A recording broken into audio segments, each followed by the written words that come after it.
So I did post the recipe. If you wanted to print it out, you certainly can. So it is online, or it is on the group for you. And just so you guys are aware, hey Marie, hi Teresa. Just so you guys are aware, this is going to be, we're going to basically do 3 different videos, because what we're going to do right now is video 1, which is making of the dough.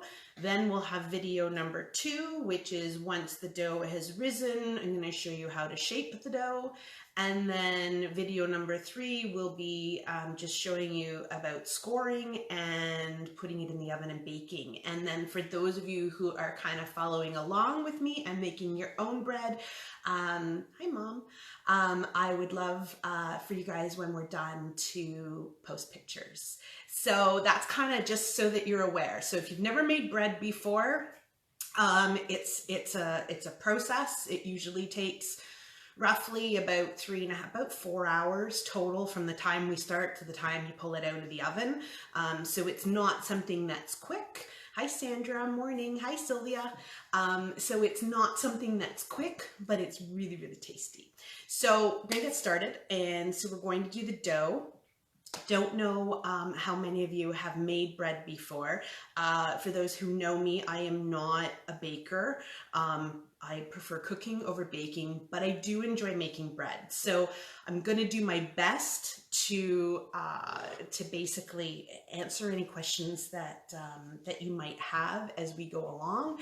But I might not have all the answers. I can just kind of show you what I do. I have a very good friend, Marianne, if you're watching, hello, who is an amazing baker. So she bakes breads and all sorts of yummy, yummy stuff. So she is a fantastic baker, so don't judge me too harshly, Marianne.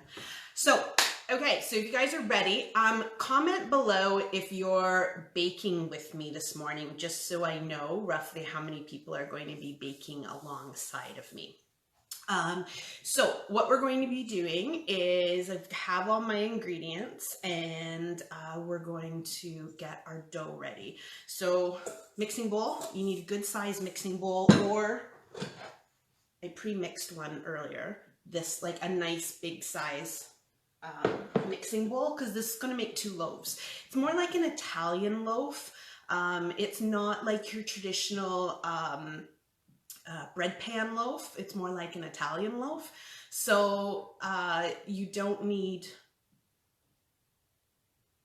oh, can you guys hear me? Because I just have somebody said that they can't hear me.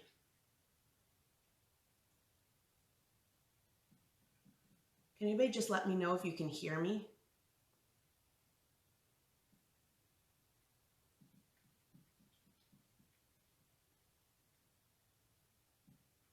No? Yes?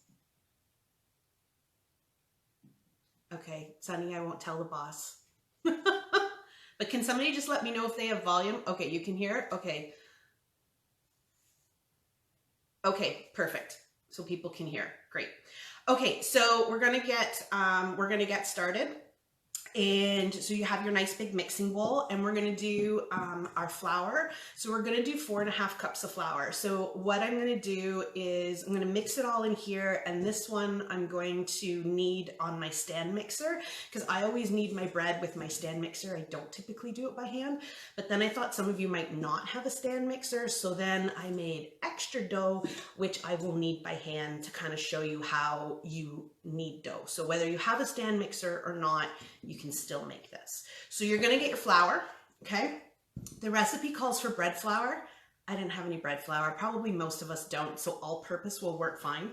Couple of tips when you're measuring flour, because the thing is when you're baking, it is an exact science. It's not like cooking that you can kind of just throw things here and throw things there.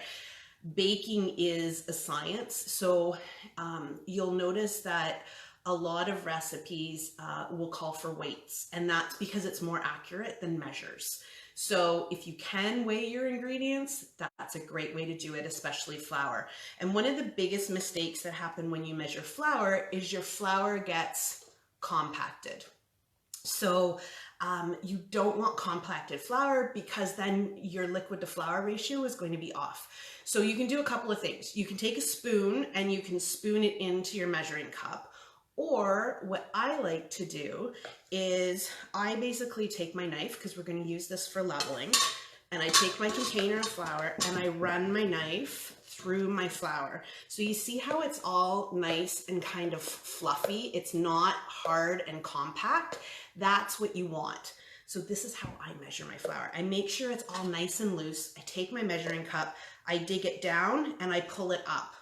Okay, I don't want to compact it. So see how it's all uneven? That's fine, because now I'm going to level it. So you're going to take the back end of your knife, not the sharp part, the back straight end, and you're going to run it over the top like that, fill in any holes, and then run it across. So you have a nice smooth measure, but it's not compacted. Okay, so we're going to do 4.5 cups.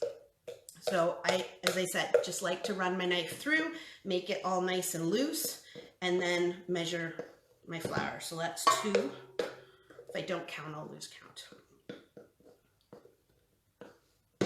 3.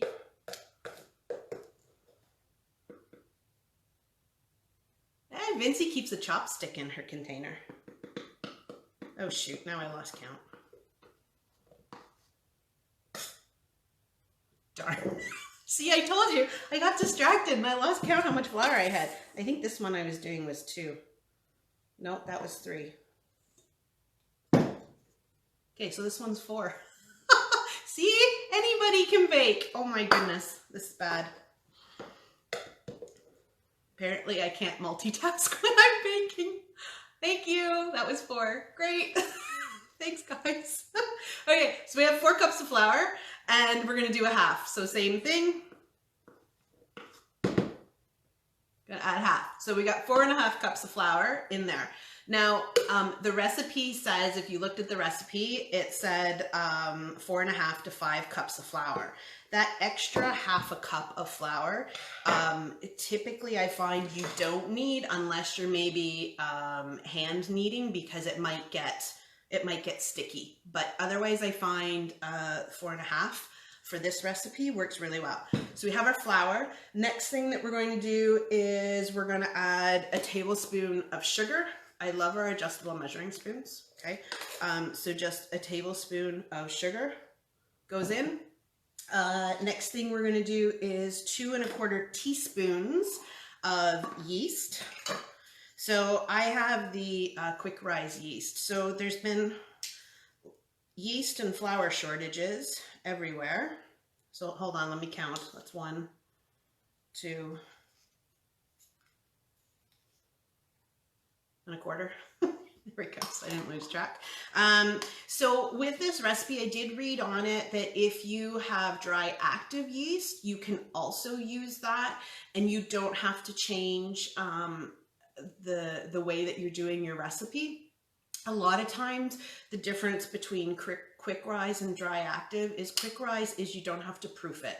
And when you proof yeast, what you're doing is you're basically putting the yeast in the warm water and you're letting it sit for about 5 or 6 minutes till it's all nice and foamy. So you've activated it. So this is quick rise that I've used. But if you have dry active, you can use it exactly the same way in this recipe. You don't have to proof it beforehand.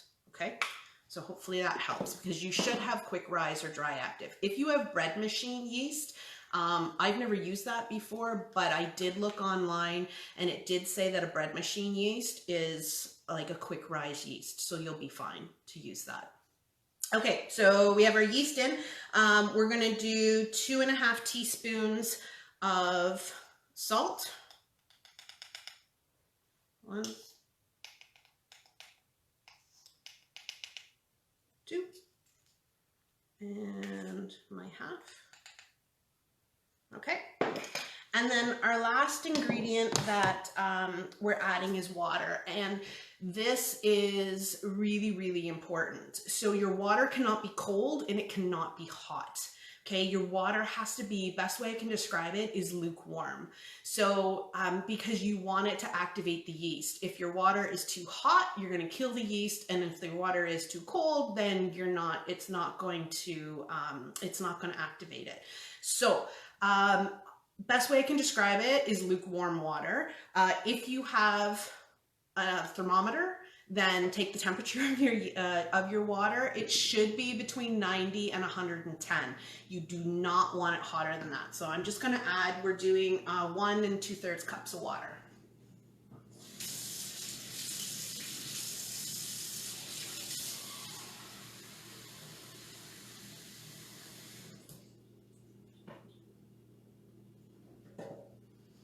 And once you start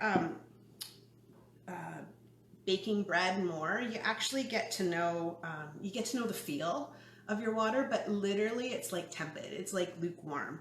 So I'm just going to stick my thermometer in, see where I'm at. Yeah, I'm not warm enough, so I'm just going to remeasure.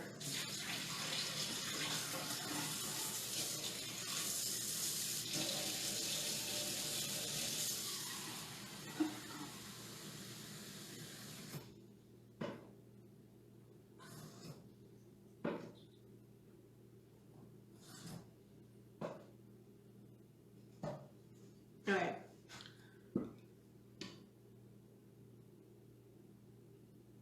There we go.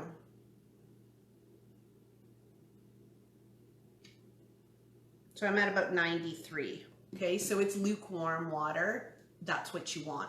I have to shout out our easy read measuring cups. I have like 3 sets of these. I use them all the time because the best part is you just read down on them. They're awesome. So you're going to add your water in. Okay.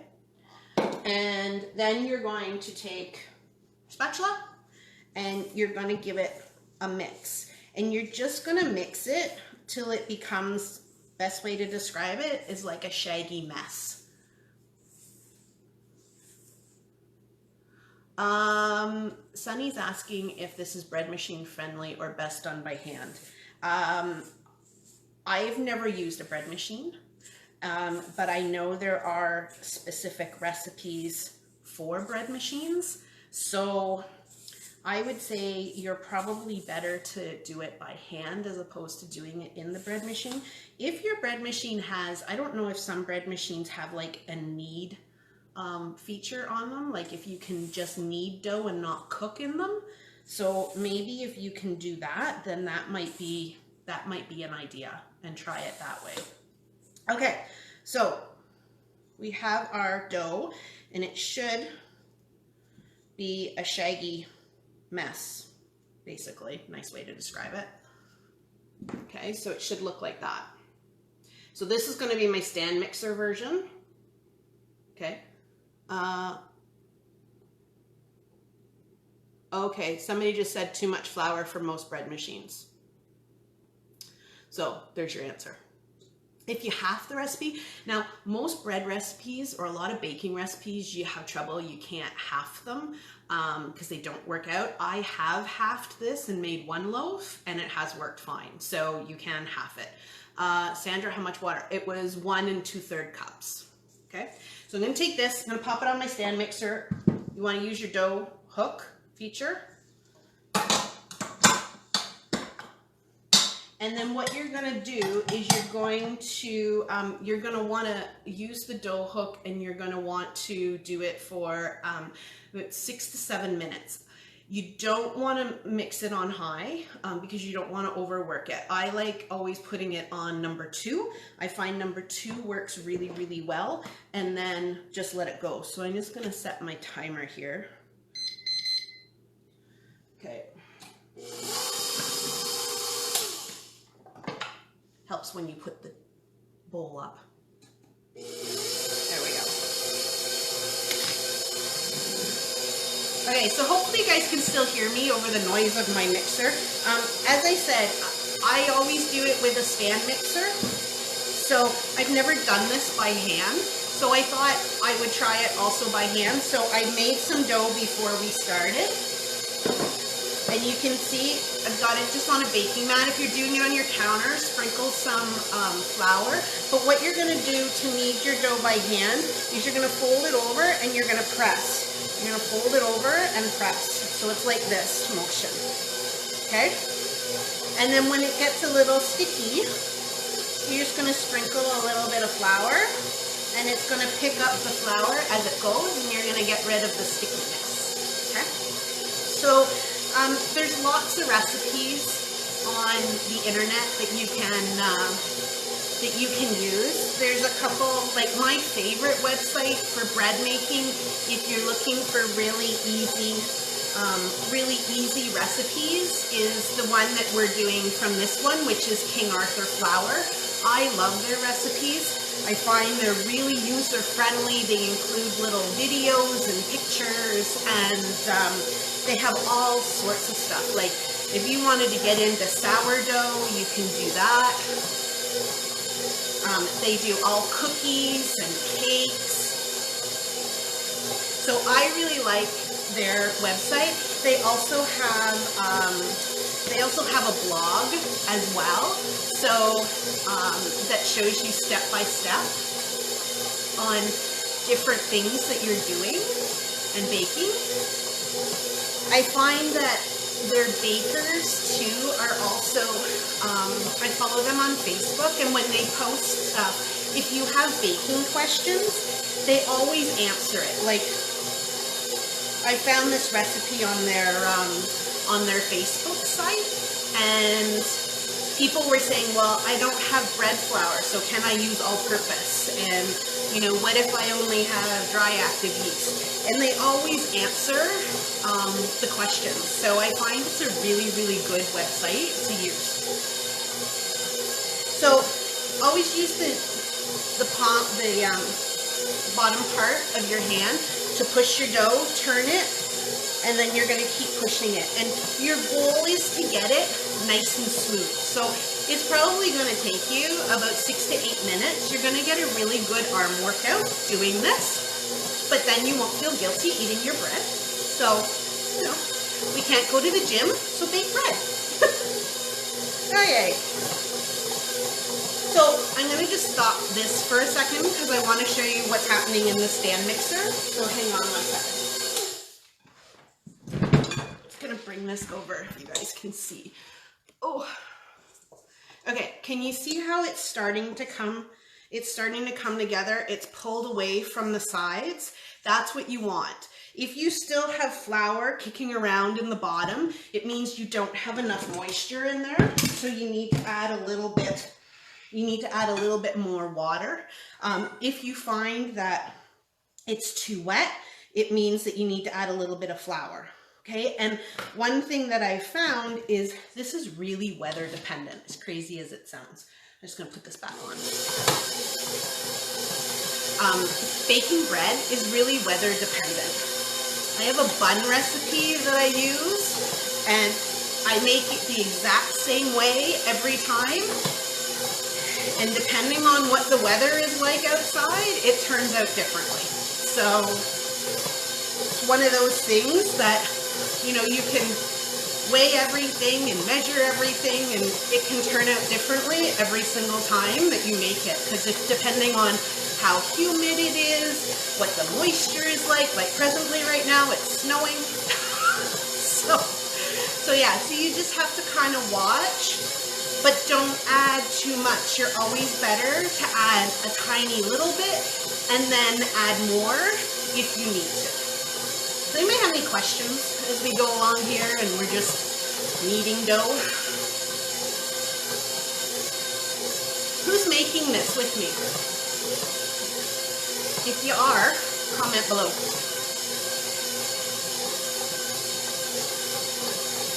Yes, Bobby, that's Jeffrey. I'm not sure. My cat. I'm not sure where he went. He was just here. Oh, so it really helps when you set your timer to actually hit start. So apparently the timer's not going to work. So we're just going to kind of look at the dough, but you want to knead it about 6 to 7 minutes. Okay. Ah, Vincy, you're making your bread. Good.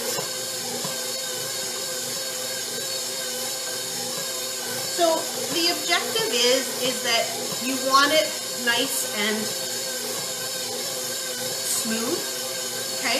Because when we started, it was kind of that really shaggy mess, right? So you want it nice and smooth. If you're kneading it by hand, like I'm doing here, and you're finding it sticky, just add a tiny bit more flour. The key is, though, you don't want to over flour it, okay? So it's just to kind of present, oh, perfect, it's been 4 minutes. Can you let me know when we're at 6? You just want it to you just want it to pick up the flour so that it's not sticking to your hands, okay? But you're basically just working it and kneading it. And once you start doing this more, you'll actually get to know. I really don't even time it a lot of times anymore, because when I have it in my stand mixer, I know based on the look of it when it's pretty well done.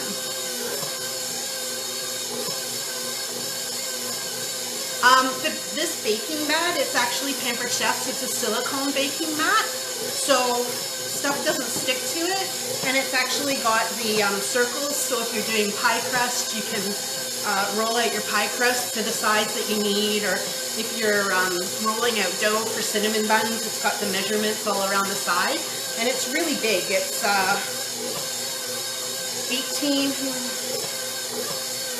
I don't know the size of it, but it's a good size.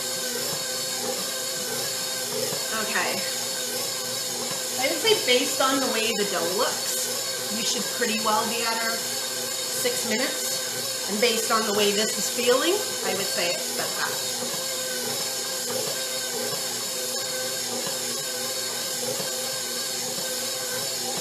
Okay.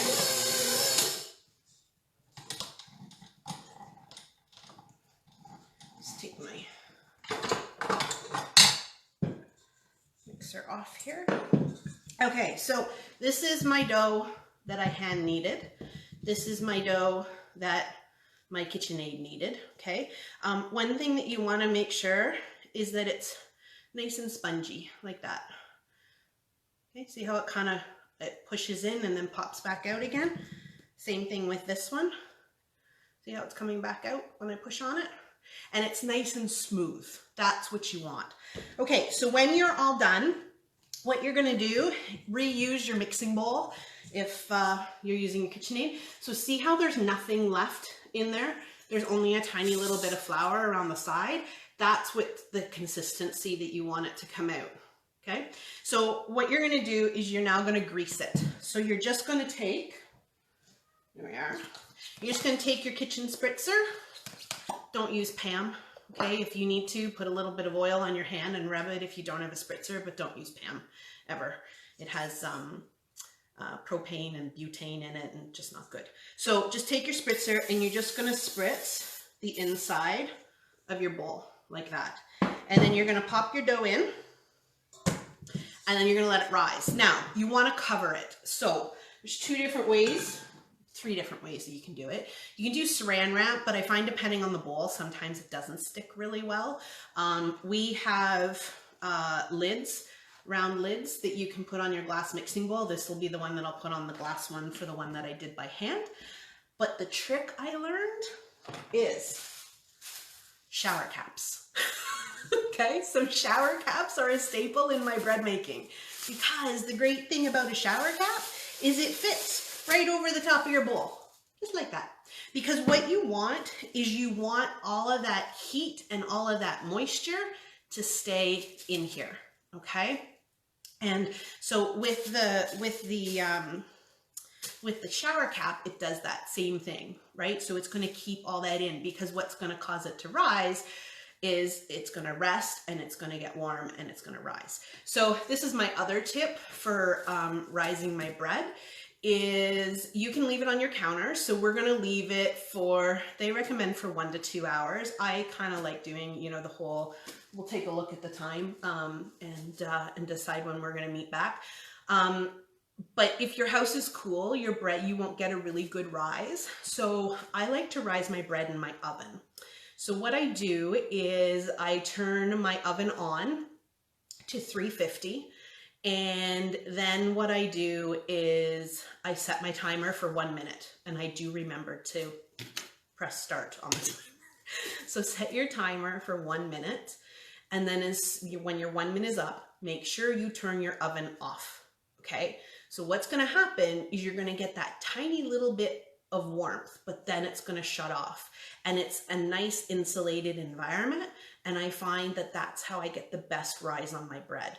But you have to make sure that you don't let your oven on for more than a minute, because if you do, you're gonna screw up your bread because it's gonna be too hot.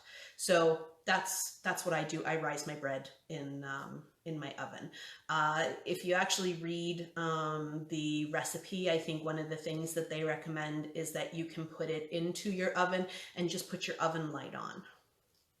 So, but I like putting my oven on for a minute and leaving it in there. So that now we just leave it and we let the bread do its thing. And then, so it is, what time is it? It's 10:30. 11:30, 12:30. Okay, so why don't we plan on meeting back here? Let me just check my recipe, 1 second. 1 to 2 hours. So let's plan on meeting back here at 12:15. So we'll kind of do in between, we'll do like an hour and 45-minute rise on the bread.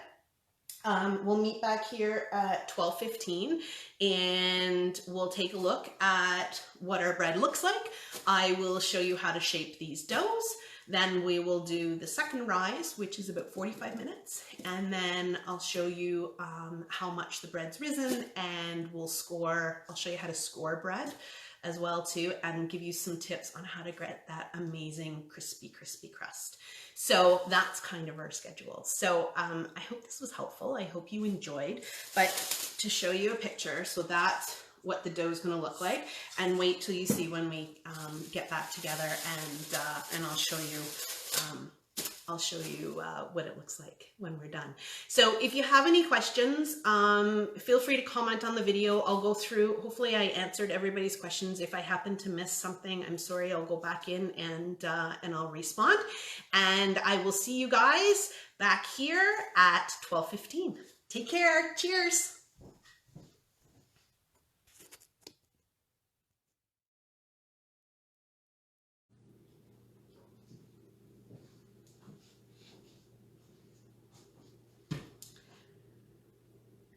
Hello everybody.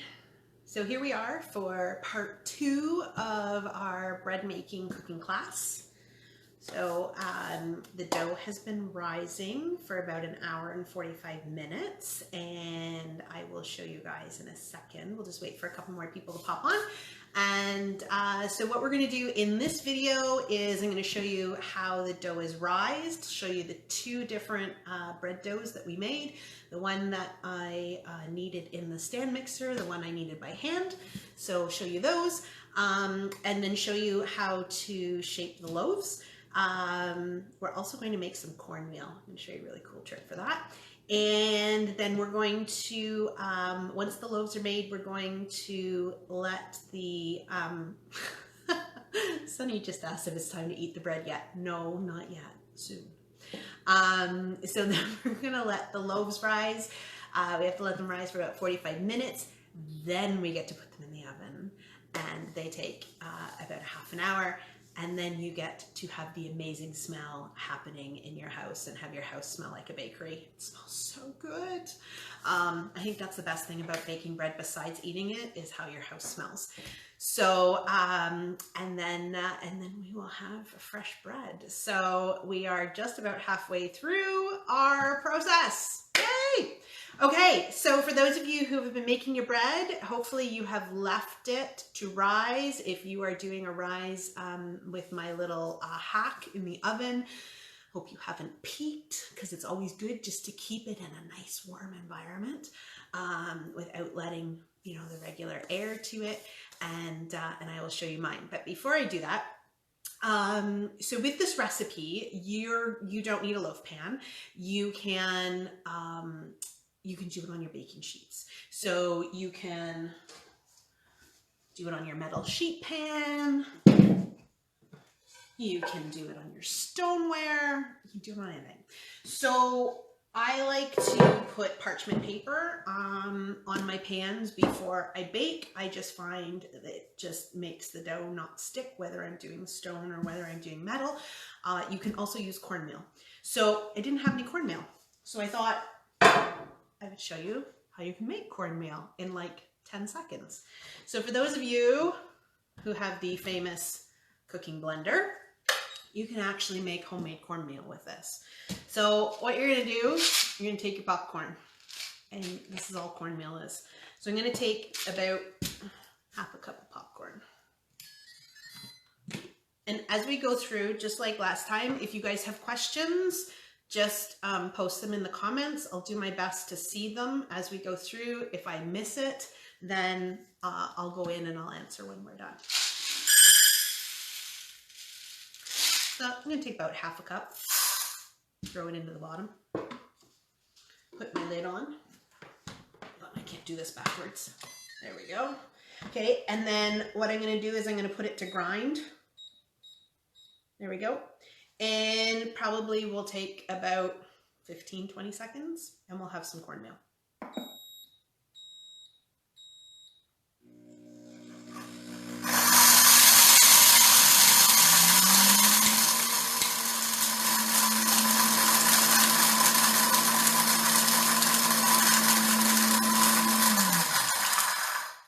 A little more.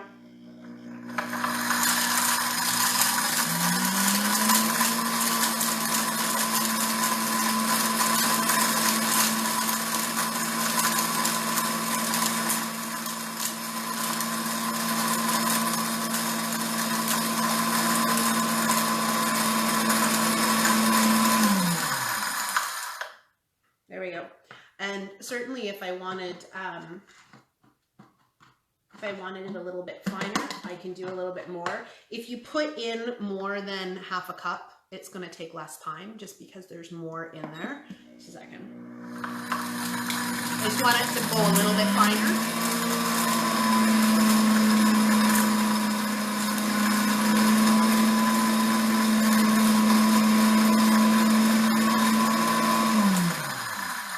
There we go.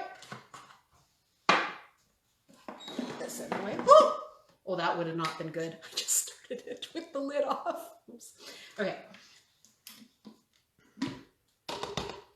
Live and unfiltered. Okay, so I probably would do this a little bit more. So I would say if you're going to do this, you probably want to do about a cup, just so you can get it nice and finer. Okay, but there we go. Yep, so you can make homemade cornmeal. So if you don't have any and you have the cooking blender or you have a high powered blender, you can make your own. The other things you can make in the blender are you can make icing sugar just with regular sugar. You can grind your own coffee, so you can do lots of different stuff with that. Okay, so now we've got our cornmeal. So I'm just going to grab my dough out of the oven.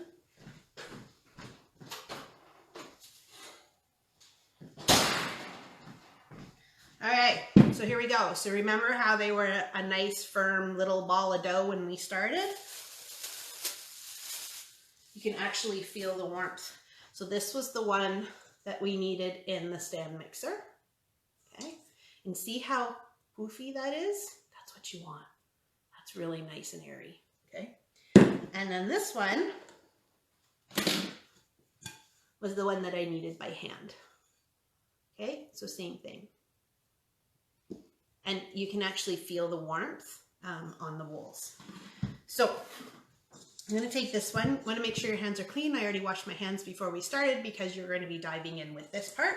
And you're just going to basically, I like to kind of turn it so it grabs anything along the sides and it comes right out. So see how nice and clean your bowl is? That's why you put a little bit of oil on it before you put your dough in to let your dough rise. Okay, so we have our ball of dough. You're basically just going to take your ball, because we're going to shape it into 2 loaves. You're going to cut it in half. I use our handy scraper and just kind of do this and cut it in half. So it doesn't have to be an exact science. It's going to be approximate. They're roughly about the same. So I'm just going to put this off to the side here. And then so we have our dough. It's really nice and light, and see how I can move it and manipulate it. So what I'm going to do is I'm just going to put it here, and I'm going to just press it with my palms, and I'm going to shape it roughly into an oval that's approximately, I don't know, it says 6 by 8 inches, thereabouts. Okay, so you're not using a rolling pin, you're just kind of using the base of your hands just to make an approximate oval. And I didn't put any flour on this because the dough isn't sticky, so it's not going to stick. Okay, so we have, there we go. That looks about close. So then what you're going to do is you've got your oval, your rectangle, and you're going to fold it like an envelope. Okay, so we're just going to take the short ends. Hold on, let me just pull this part up a little bit more. There we go. You're going to take the short end right here, and you're going to fold it like an envelope. So you're going to fold it in half this way, and you're going to fold this side like that.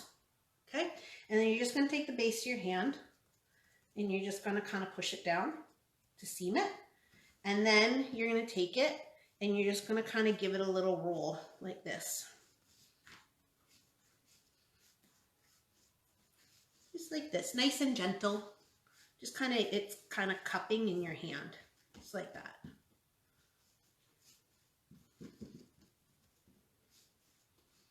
Okay, did anybody else get the crazy snowstorm?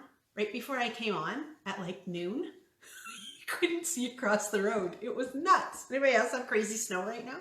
It's actually stopped now, and we have accumulation on the ground. It's nuts. Okay. So there we go. I'm still working on this part. I haven't totally perfected it. Okay, so you see how your seam is right here? When you go and put it on your pan, you want it seam side down, okay? So I'm gonna take my parchment, yay Costco.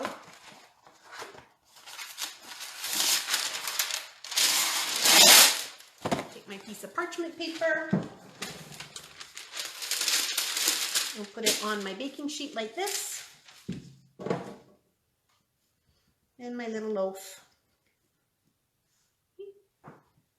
is going to go on. So what I'm going to do is, because I've got double the amount of bread, I'm going to do the ones that I did in the stand mixer on the metal pan, and then I'll do the ones that I did by hand with cornmeal without parchment on the stone. So just so you guys can kind of see the difference. So there's my one. Grab your second piece of dough, and you're going to do the exact same thing. Okay? Anybody have any questions? No, you didn't get any in Angus? Oh my goodness, you're lucky. It was terrible here. Vincey lives like 4 minutes from me. He saw the crazy snow. It was nuts. It's like, happy April 15th. Okay. How did, for you guys who made this with me, how did your dough rise? You probably can't type because you're, you're rolling out your dough. Let me know how your dough rose when you're done, okay? But the thing is you don't want to overwork your dough, okay? That's one of the last things you want to do, because you want to keep it and you just don't want to overwork it. And it doesn't need to look perfect. We're not selling it in a bakery. Let me tell you, it's going to taste amazing. So, yes, I will let it rise again once the loaves are formed. We let it rise for about 45 minutes. Okay, so got my rectangle again. I'll fold it like an envelope, like that.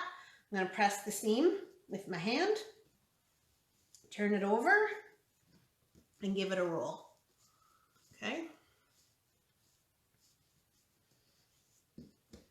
I feel like we need interlude music or something.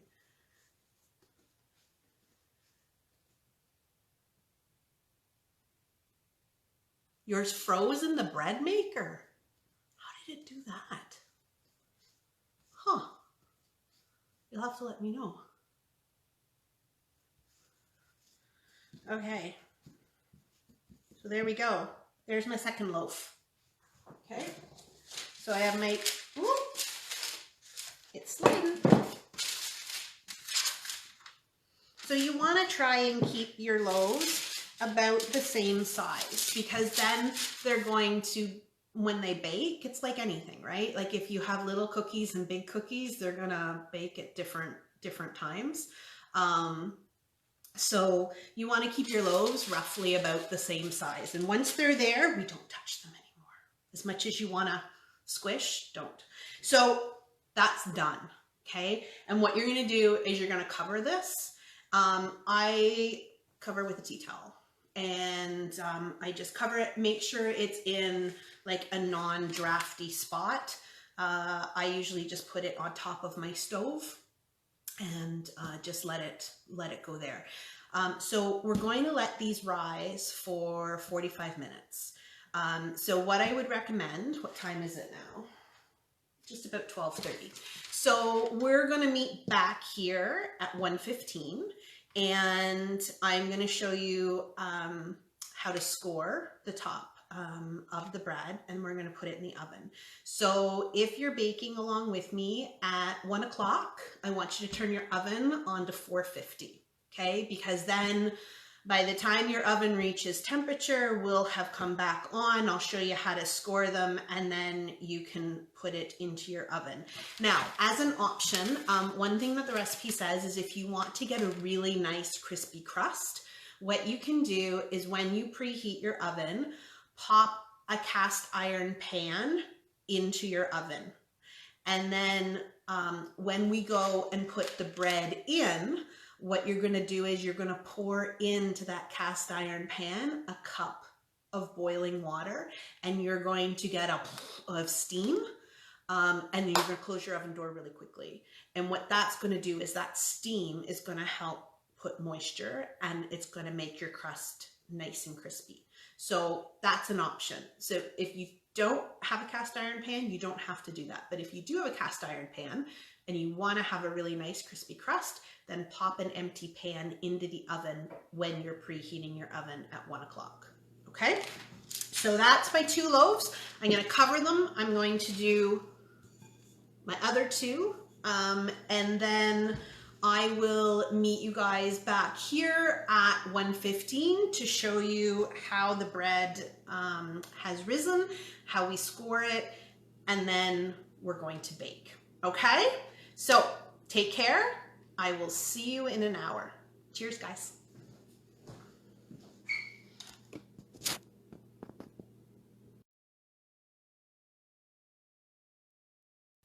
So just gonna wait for a couple more people to pop back on, and then we'll start again. So this is video number 3 of our bread making cooking class.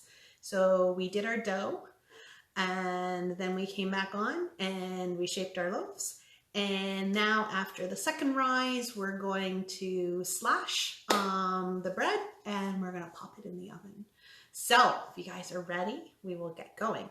But one thing I forgot to do in the last video, because somebody asked me and had some questions regarding the baking mat. So the baking mat is silicone. It's flexible, okay? You can wash it in the dishwasher. I usually just put it in a sink of soapy water, wipe it down, and then just hang it to dry. But the nice thing is that when you roll it, you can roll it to store it. And then when you lay it back out, it's flat. Okay, so it's not like a firm plastic. It's silicone and is really flexible, so you can basically store it any way you want. Okay, so that's the baking mat that we use today. Okay, let's grab our loaves. So I have the 2 different ones that we did. Oh, look at those. So that is my ones that I did in the stand mixer to knead. So you guys can see how nice those rose. And my other ones, which I'm doing without parchment, with some cornmeal that we made in the blender out of popcorn. Right, those ones. So you can see, I didn't actually divide the dough evenly. So my one is bigger than the other. Oh well. Remember I told you don't do that, but I did by accident. Okay, so when you go to score your bread, so if you've read the recipe, you'll see that it says to score the top of the bread, because what that does is it helps to allow the bread to cook evenly. So this sometimes can take a little bit of practice. You don't want to go really deep with your scores. You just want, what does the recipe say? About 1/2 inch. But you want to make sure that you have a really good knife, because you don't want to tear it. You just want nice, even slashes. So I like using our bread knife. This sucker, if you don't have it, is the most amazing bread knife ever. So all you're going to do is you're just going to take it. Don't overthink it. You're just going to do it. So you can do 3 or 4 slashes. So it's just kind of like this. Just like that. Okay. And then same thing with my other one. Okay. So do you see? Just put that there, and I'll do my other one.